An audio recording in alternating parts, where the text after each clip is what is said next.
It's that time of year again.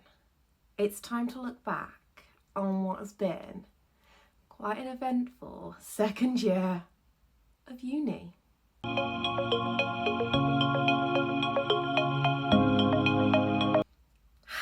So, welcome back to my channel. My name is HAYLEY BETH, and yeah, I finished uni for the year. So when I'm filming this, which is on the Thursday, the 11th of June, if I've got my date right, I submitted my last assessment, which was a killer essay, yesterday. And yeah, I cried. I cried a lot over that essay. I panicked a lot over that essay, and I gave up a few times. But it's done. Second year is done. So just like last year, I thought I'd look back on the year, talk you through my ups and downs, what it's been like as a second year university student. I have got a book full of notes here because these videos get emotional.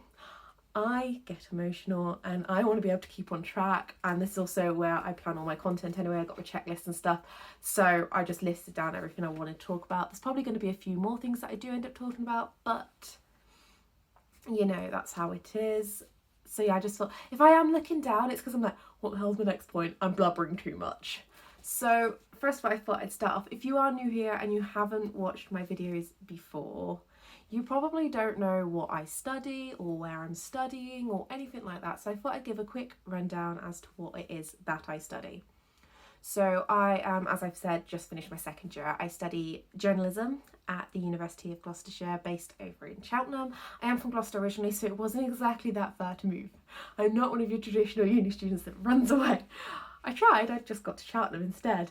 But yeah, I study journalism, and this year was intense. It was weird. I think we all know that 2019-2020 academic year has been a strange one for many students of many different ages and at different points in their education. It's been odd. But in this year, I have done things like news days. So I've pretended to actually be an editor and stuff like that. But I'll get into like the individual bits in a bit, just to give you a right proper look back. I've created a magazine. I've written, I don't know how many features at this point. I'm bored of feature writing. I love it, but I am bored of feature writing. I've done so many exams, and I've done well in my exams, or at least I hope. My exams before Christmas I did alright, and I passed, yay. And I'm waiting on my last exam result, which, because of everything that's gone on, has got a bit confusing and strange, but again, I will talk about that soon. And yeah, I've enjoyed studying to a certain degree. I don't think anyone really loves studying. I haven't fallen out of love with my course at all. I haven't fallen out of love with the path that I want to go down. I've hit some bumps in the road, but this is still the right decision for me, and I think that's kind of a good thing to be feeling in second year. So yeah, I also failed with shorthand again, and I feel like it's done. So if anyone's after shorthand textbook, T-line gold standard, hit your gal up.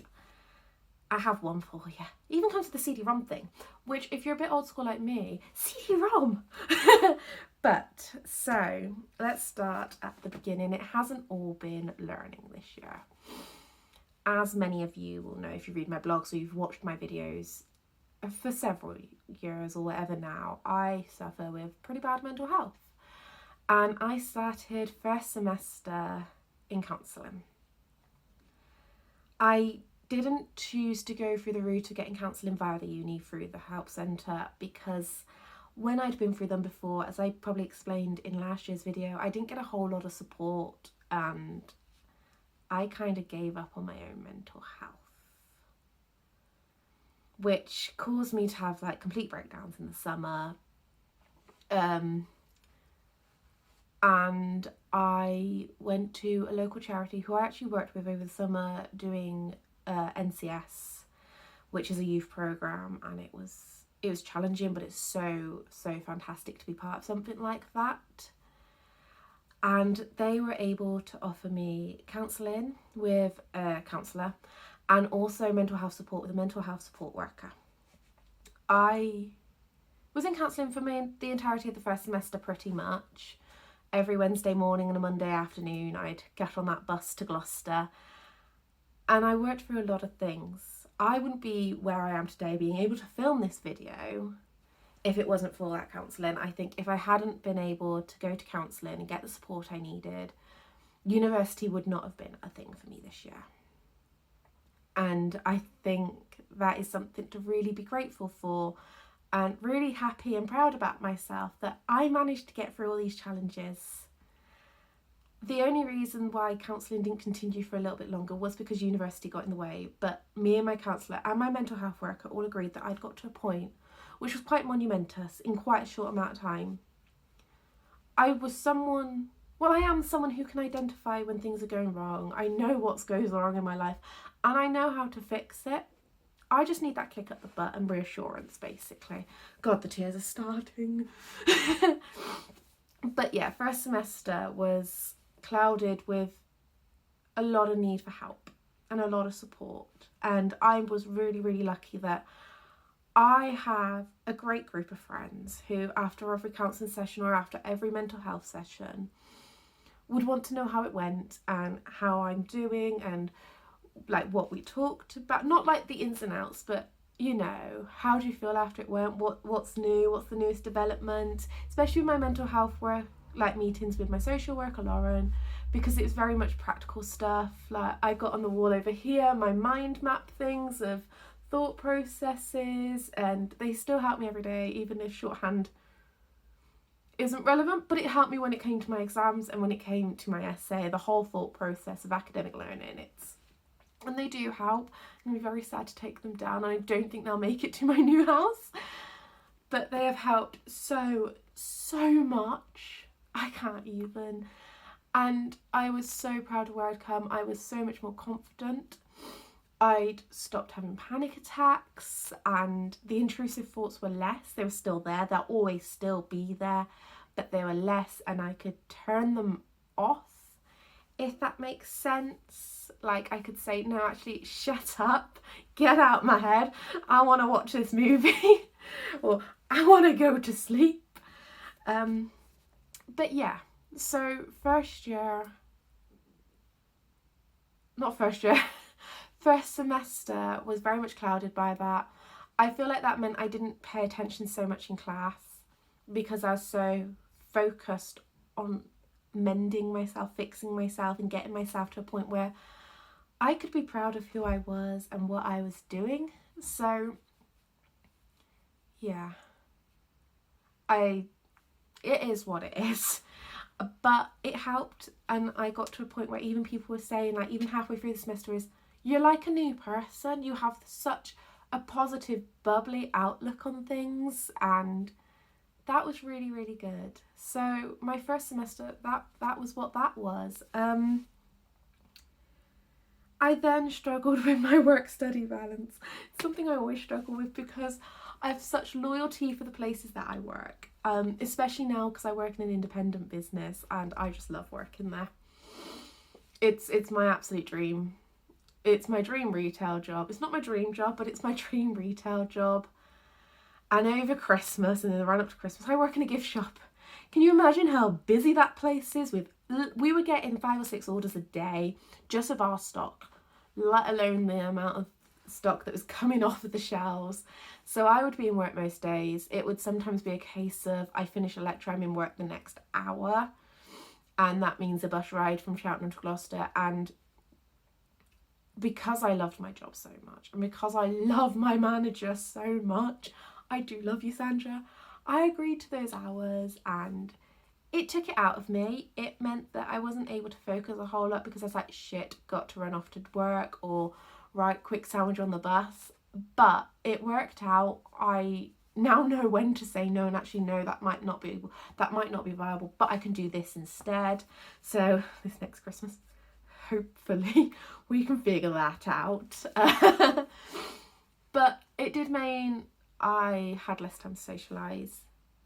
And it did mean that in the January, I kind of said to my manager, actually, no, I can't work. I've got to catch up. I've got to do my assessments. I've got so many deadlines coming up. We're going to have to like haul it back. And it kind of worked in a way because I earned so much over Christmas that I was able to cover myself in that next couple of months where I was working a little less because I had Newsdays and I couldn't get to work. So, yeah. But I'm very lucky. I've now got a job which it's incredibly flexible, and she understands the needs of a student. She's got 2 stepsons who have just gone through university and just done masters. She knows exactly what it is like. So I am very lucky in that sense that I can say, actually, no, I can't. I've got this on and it is okay. So, yeah. Newsdays, I guess we should probably talk about. I have a love-hate relationship with Newsdays, and if you're not too sure what a Newsday is, I'll quickly explain. Obviously, I do journalism, and part of journalism is working within a newsroom. So imagine the BBC. You've got so many branches. You've got the website, you've got the social media, you've got radio, you've got TV, you've got online video, you've got all of this stuff. Well, we replicate that at uni on, we did 1 week of it, 1 4-slot week, and then like 7 or 8 Thursday, Friday slots. And I loved the little ones we did before Christmas because they're quite evenly spread out. You know, it was new and it was exciting. We then had the Newsweek, which I adored because I was able to work on a story which was going on for a couple of days where I could plan and then go out, and it was beautiful. It was the light exhibition at the cathedral in Gloucester, and I'll insert a picture or something here-ish, I don't know,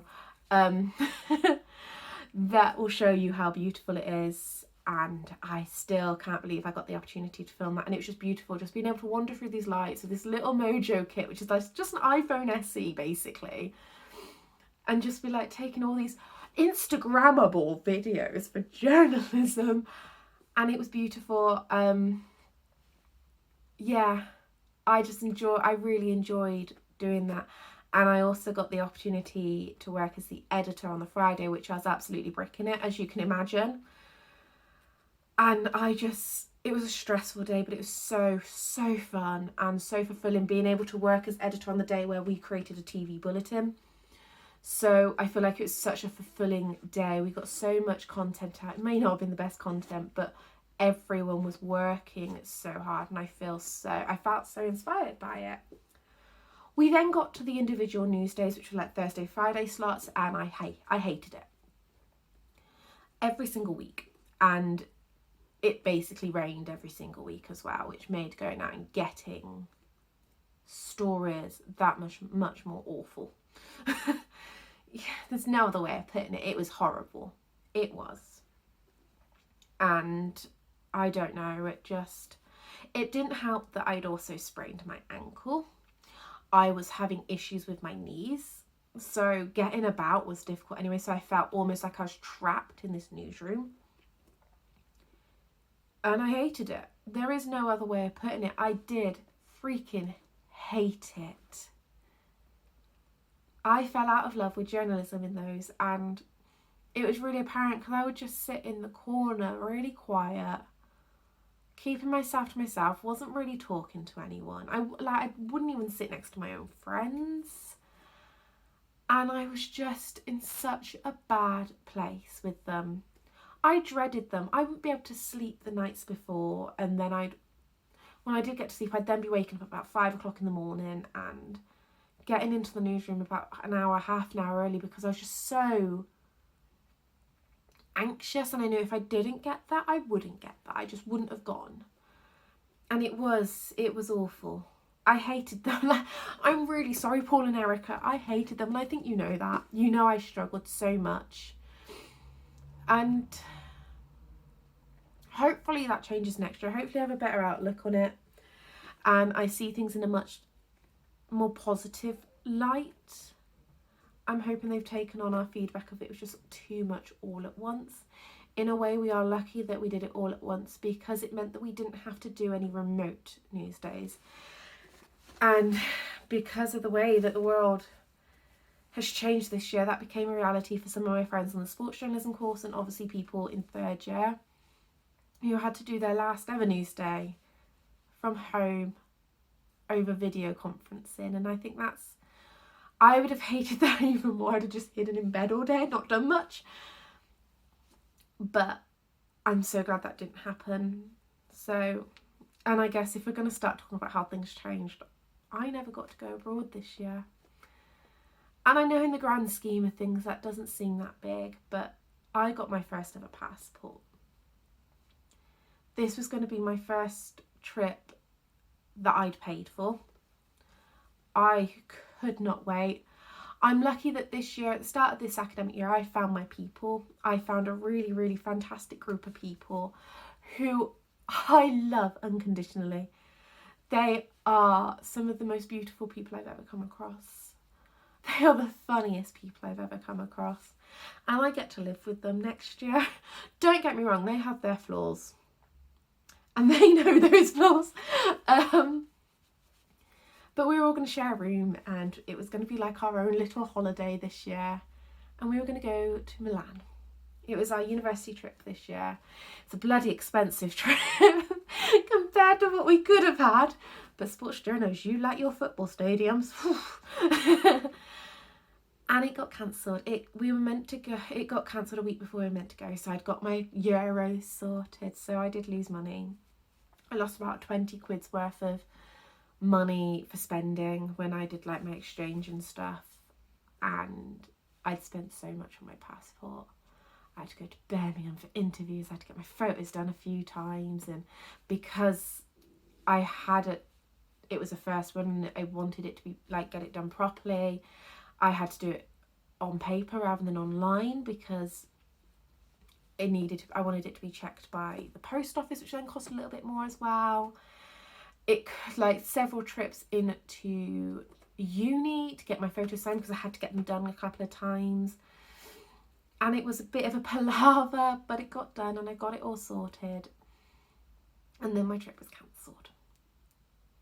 Italy went on to lockdown. And if we'd have gone, we could have gone, but nothing was open. Bars weren't open, museums weren't open, the cathedral wasn't open, shops weren't open. So what would the point be? Like, yeah, I could have got some really edgy photos of Milan empty, but it wasn't worth the risk. So we didn't go. And shortly after that, we were told not to come back to uni and that lectures would be done online. And I know I'm not the only one in this boat, and I know it's affected so many people, but it was a shock to the system to see every support system that was in place come tumbling down. I have finished my second year alone. I haven't been able to go to the pub and have a drink with my friends or even do my exams properly. And for someone who hates exams, to get upset about that is quite bizarre. But the biggest change was my politics exam. It was meant to be an NCTJ exam, which by the time this is uploaded, all of my course mates will have done their NCTJ exam, which is the National Training for Journalism, counselled for journalism. I can't remember, but it's important and you get a diploma out of it and all of that sort of stuff. And I'm not able to do the exam because my laptop won't run the software, and yeah, and I also have incredibly dodgy Wi-Fi in this house. I'm in the basement. Apparently Wi-Fi doesn't exist for me. So by the time this goes up, my course mates will have done it, and I want to say to them, well done for having done it. I really do hope you get the best grade you possibly can, and I will be doing it hopefully. I'll hopefully be doing it in September, at least once we're back in uni physically, so I can do it on the computer with a moderator and stuff, because I just wouldn't be able to do it at home, and yeah. So instead of doing the NCTJ, we all had to do an open book exam set by our lecturer from the comfort of our home. I Snapchatted Terry the entire way through this exam complaining. Like, God, I'm hiccuping now. But yeah, I did. It felt weird doing an exam where I could literally just look at the PowerPoint and get the answer. It really did feel weird. But I did revise, so I wouldn't have to rely on the PowerPoints just in case. Like, I was using my boyfriend's computer at the time, just in case things went a bit haywire, because his Wi-Fi was a bit at times. So, but it felt weird. It didn't feel right. It didn't feel right not being in the same room as all of my classmates, being able to sit in the refectory afterwards like, well, what was that we just did? I was able to go downstairs and make a cup of tea. Never been able to do that in an exam before. So it's just, university has changed a lot. And I'm incredibly scared. I am scared for what will happen in the future. Will I ever see my classmates again? And it is worrying. I also feel like just motivation to learn went out the window as well. I love my lecturers. I love what I study. But just seeing their face on a screen and with the PowerPoint below, it's just not the same, is it? You can't have like proper discussions, and I don't know. It just didn't feel right. Some lectures I completely tuned out of. It got to the point where there's just no point attending them. And unfortunately that was the lecture for my essay, which I really struggled with. But I just couldn't focus, and I ended up spending a lot of time just playing Sims. And that's never a good thing when you start playing Sims when your lecture's going on. And, I will admit I haven't been the best student this year. I really haven't. And I think that leads on to the whole, I haven't had the best grades this year. Now, I haven't failed anything yet. Wait till I get that essay result. I haven't failed anything yet. And I haven't had awful results. I haven't had the best feedback. And I think that then reflected how I looked at the rest of the academic year. I have spoken to my personal tutor about this, who is also our course leader, so he's already aware of what I'm about to say. But on one of my feedbacks, I got told my magazine cover was plain and boring. That feedback gave me no positive feedback on my design. A design I spent I do not know how long on. I was in uni every weekend for about a month designing the hell out of this magazine. I'd be there for a good 10 hours a day at the weekends. And that broke my heart.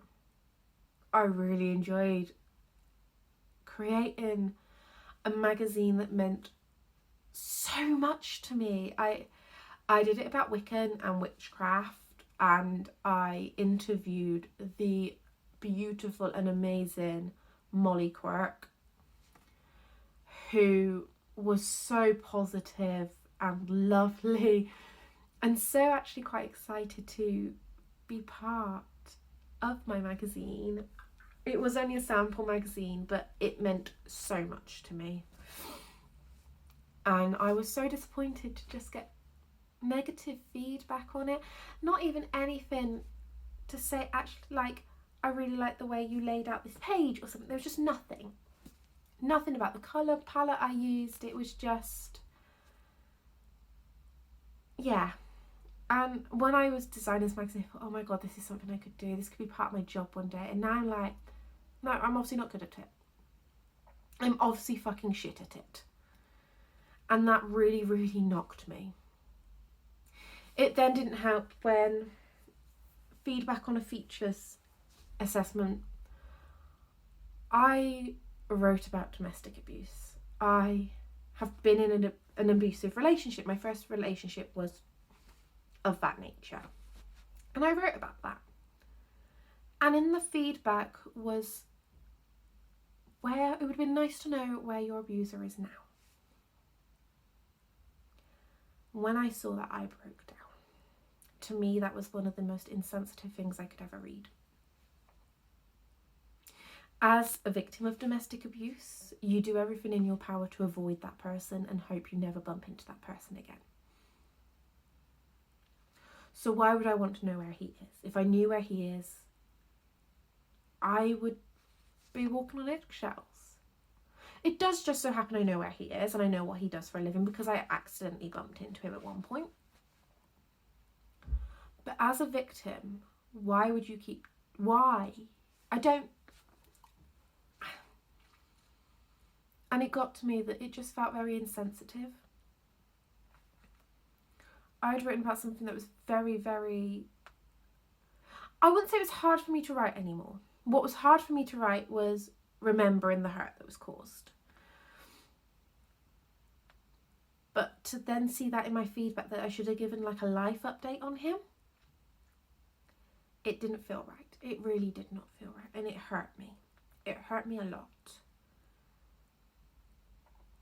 But it is what it is at the end of the day. Unfortunately, things like domestic abuse, you can't understand unless you've been through it. And you don't know the rights and wrongs of approaching the topic unless you've been through it. And even then you don't know the rights and wrongs. But I think, if anything, it'll make me think, well, maybe do I write about that sort of stuff again? Because it will just end up hurting me in the long run because of the feedback I receive, or, you know. So that dented me and my confidence quite a bit. And I guess I just didn't put as much effort in, or want to put as much effort in after feedback like that. And then obviously it's come to my essay where I'm just like, as long as I submit something, I'm happy. If I have to do the reassessment in the summer or whenever it happens to be because of COVID, okay. I just wanted it done, and I wanted to be free from this year. And free from that feedback. So yeah, I guess, yeah. So it is, but you know, and again, I mentioned at the start, shorthand. I really tried with my shorthand this year. And again, if you don't know what shorthand is, it's kind of like code for journalists when they're at press conferences or in interviews, and it's like squiggly lines which represent words and letters and stuff. Yeah, I know. I tried going back. I went into the first year lectures for it and I was doing okay. I was struggling, but I was doing okay. I could only go to one lecture a week, so I was already behind. And there wasn't a whole lot of time to catch up in between the lectures. And then I couldn't walk because I'd sprained my ankle. And I couldn't get out of bed and I couldn't get to uni. So I missed a lecture, which technically I missed 2 lectures. I then had a family issue to deal with, and that caused me not to be able to go to another lecture. So again, I missed another 2 lectures there, essentially. And then we were told not to come back to uni. Unfortunately, and I know it's going to break Paul's heart, but I think shorthand's done for me. I don't think I'm going to be able to get it within uni now. And that it's not a great thing. I'm a bit annoyed at myself because I failed myself, essentially. But you also need to be able to say, actually, no, I can't do this now. This is not right for me right now. I need to focus on my actual degree. My shorthand doesn't affect my degree. It just affects my NCTJ diploma. I don't know how it'll affect it, but I will still come out with my degree. And I think that's the most important thing. Like, I can do shorthand again later in life, but I won't be able to do my degree again. So, you know, it is what it is, unfortunately. But despite all of this, there were a lot of positives to this year. Like I said, I found my uni family. I've got some of the best friends in the world, you know, and they are really great people. There is no other way. Like, they aren't perfect, but I'm not perfect. Nobody's perfect. If anyone says they're perfect, you're lying. You can't be perfect, not all the time. And as much as, yeah, we're going to live with each other next year, we don't talk to each other all the bloody time. Why would I? I don't like people. But they're there when I need them. They are there when you're at your lowest. They're there to pick you back up. And I'm there for them at that point. And through them, I've met someone absolutely wonderful who has probably been referenced a couple of times on this channel. I stayed with him for a while, and it is, of course, my boyfriend. I met him through those people. And I'm so, so grateful for them that I got to meet this person. He isn't someone who wants to feature on the channel, and that's absolutely fine. So there will never be like a boyfriend does my makeup or boyfriend tag or anything like that. He may feature in the sense of boyfriend does my shopping, but he won't be here sat next to me. He'll just have, this is what he picked, and he'll tell me why he picked it, sort of thing, and I'll read that out to you. But I got to meet him, and he is one of the most amazing people. I'm gonna has helped so much the last few months. When we went into lockdown and I stayed at his and my mental health dropped. He saw me have a panic attack for the first time, and he wasn't prepared for that. And you know, it's the first panic attack I had, God, in so long.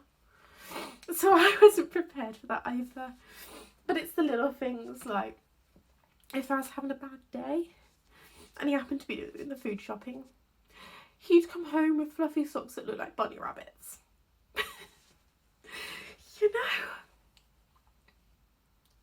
And he has bought me the most beautiful mugs when he went shopping, because I was a bit, you know, life was getting to me and I knew I'd have to come back to this house, and that terrified me because of, so many reasons, which I will go into in another video, and I will explain something, all of that, but I'm going to wait till I've moved out. And yeah,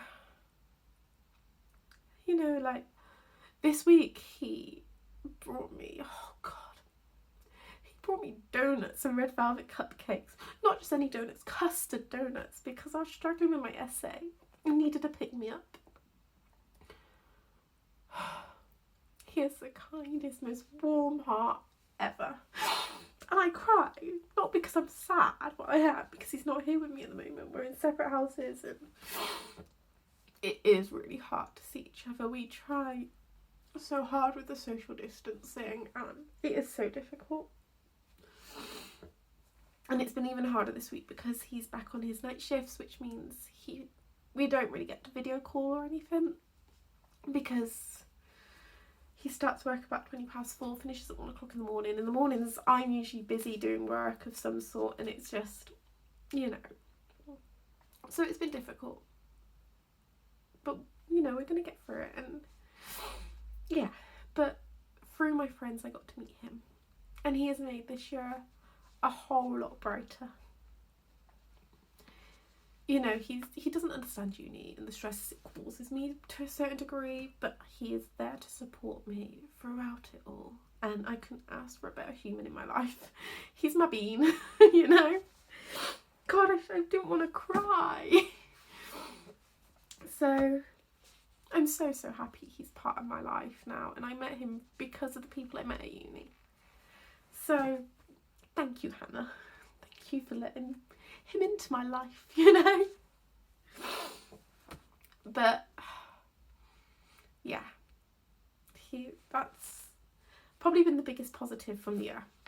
But also, more academic speaking, and hopefully this won't make me cry, is I got to report on some pretty amazing things this year.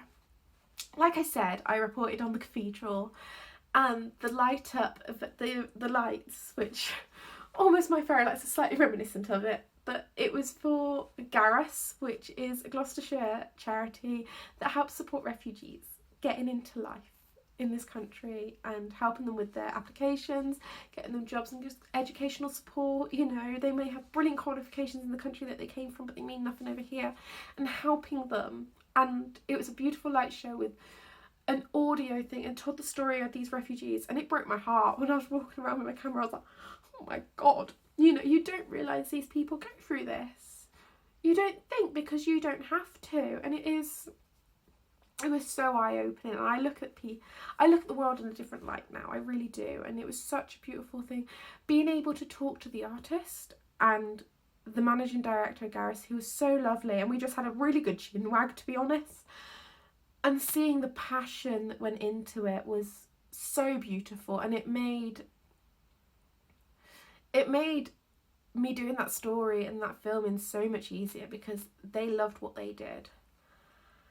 I also got to report on Greta Thunberg. It always trips me up which way to say it, and I'm really bad for that.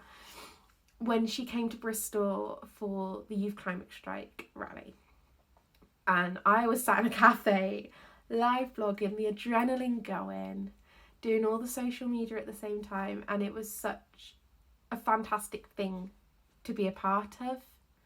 It really was. And I'm so proud of what I achieved that day. That was the day I fell back in love with Newsdays. And I said to Paul at the end of the day, can I do that again? Can we find more things like that? Is there the ability to do something like that? Because I found my happy place in that cafe. I really did. And then when it came to my features assessment, I got to interview Tom. Now that probably means nothing to you, but he is the man behind a fantastic business called Ricky.com. It is a sex toy business, so it might not be up everyone's street, but he was so brilliant to talk to. He's had such a varied life. And it was amazing. He was just such a lovely guy, and he's been so supportive of me and my work ever since. Even just like my Instagram and stuff, he's just so supportive of it. And it is fantastic. And I wish I could have written more. My word count restricted me. I hate to say that, but there was so much more I could have written. He has such a brilliant outlook on life. And he's done so much. He's only in his 30s and he's had so many different career paths, from selling books as a kid. He was a TV presenter online for MTV and stuff. He then ran dating sites and now he sells sex. You couldn't have written a script for his life. You just couldn't have. Before he was born, you could not have written that script for him. And it is just, I just love doing that interview. It was over Skype. It's my first ever proper Skype call. So bloody nervous, but it was just so uplifting and fantastic, and I'm so proud of what I achieved. Again, didn't get the feedback I really wanted on that. One of the things was, would have been nice to know what he did between selling books and selling sex toys. I'm like, there's an entire 2 paragraphs on it. He did presenting. He did dating sites. Did you just not read that chunk? But, interviewing him was fantastic. And I'm so happy that I was able to write such an uplifting profile interview on him that he really did enjoy and really did love. And, yeah, it was fantastic. I really enjoyed that. And it really pushed me to want to do better. And after that, I was like, my video quality was awful. Help. So we've kind of set up a savings plan, despite the fact I'm on furlough now. I've got savings and I'm hopefully going to be able to get a better work set up with a better webcam to be able to do better video calls, because that hunk of junk down there, you can't even see what my face looks like most of the time. So got a video call next week. Well, that'll be interesting. So, but yeah, and that's my year. There have been so many great memories. But looking forward to next year, what are my goals for next year? Gosh. Well, number 1, to graduate. That would be nice. I know. To focus fully on my study and not let other things get in the way. I obviously have my final major project, which is my version of a dissertation to do, and we are quite restricted this time. In the past, people have had proper freedom to go out and do what they want. It's like a portfolio for their future. So if they want to do TV, they could have done TV stuff. If they want to do radio, they could do radio stuff. This year we're doing features. So, got to come up with an idea for that.